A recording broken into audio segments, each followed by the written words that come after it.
All right, so I just wanted to offer up a movie review again. I went and saw Wicked for Good, which is Wicked Part 2, and only just recently saw Wicked Part 1 because I wanted to see Wicked Part 2, and I realized I'd never seen Wicked Part 1. So first I'm going to review Wicked Part 1, then I'll review Wicked Part 2.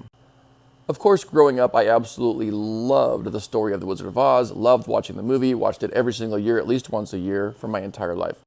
Never could I ever have imagined that there was a backstory to The Wizard of Oz.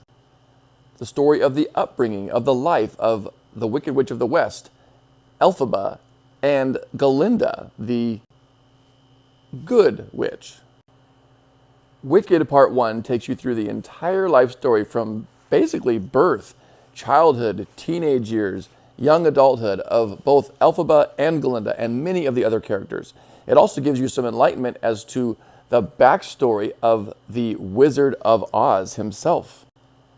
There are the development of many other characters, including Elphaba's sister and a love triangle between Elphaba, Galinda, and the ever-handsome Fiyero. Wicked Part 1 has depth, an excellent musical score, incredible storytelling, great development of characters, and for a person like myself who's not even that keen on musicals, I found myself humming those songs many, many days after I heard them. I'm popular, popular. And to hear the voices of Cynthia Erivo and Ariana Grande blend and melt together like magic on the screen was just incredible. They sound so good together. It was cast perfectly. Okay, so for Wicked Part 1, I'm going to give it 5 stars. And that's 5 out of 5, in case you were wondering. Now let's move on to Wicked Part 2, otherwise called Wicked for Good. I was really wondering how they were going to do on the second part of the movie, given that the first part of the movie was so good. Like, how do you compete with that?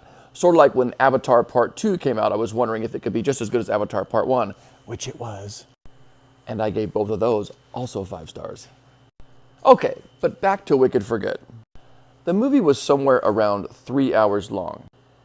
And I'll be very honest, up to about the first hour to hour and a half, I did think it was getting kind of long and drawn out, and I wasn't sure if they were going to be able to tie it together as well as I had hoped. So if I was to only see the first part of the movie, I probably would have given it about 3 or 3.5 stars, which is still pretty good, but it didn't quite hold my interest as well as I was hoping. But then, at around an hour and a half to 2 hours, the magic began. The story started to tie together in ways I couldn't even imagine. The backstories coming together, the people's interactions coming together, people turning from good to evil, then back to good, then back to evil, then back to good. You were so wondering, which way are they going to go? You started to have a heart for all the characters. You felt deeply for them, whether they were good or evil in the story. You started to feel like you understood where they were coming from, and you wanted to know that they were going to be okay and that they were going to make the right decision, and it was very, very stressful for a while. And because this movie has just come out, I don't want to give away the details for you, but it's so worth seeing. It's so very good. It held my attention, it kept me engaged, and the songs began to develop on an exponential scale throughout the show. So they started out pretty good, then got kind of better. Then an hour and a half to 2 hours into the show, they got really good. 5 stars on the songs for sure. Now this is where the development of the characters took an even greater leap. You began to find out more and more about their childhood, young adulthood, the love triangle, all the above. At this point of the story, in Wicked Part 2, is where you also see the development of Dorothy coming into the story.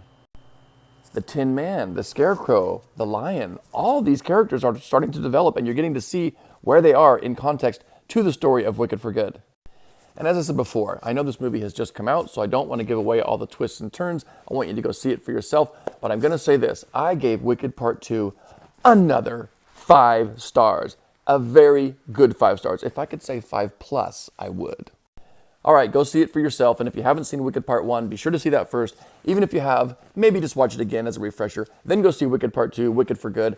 Enjoy the whole thing. I hope they come out with another one. I really do.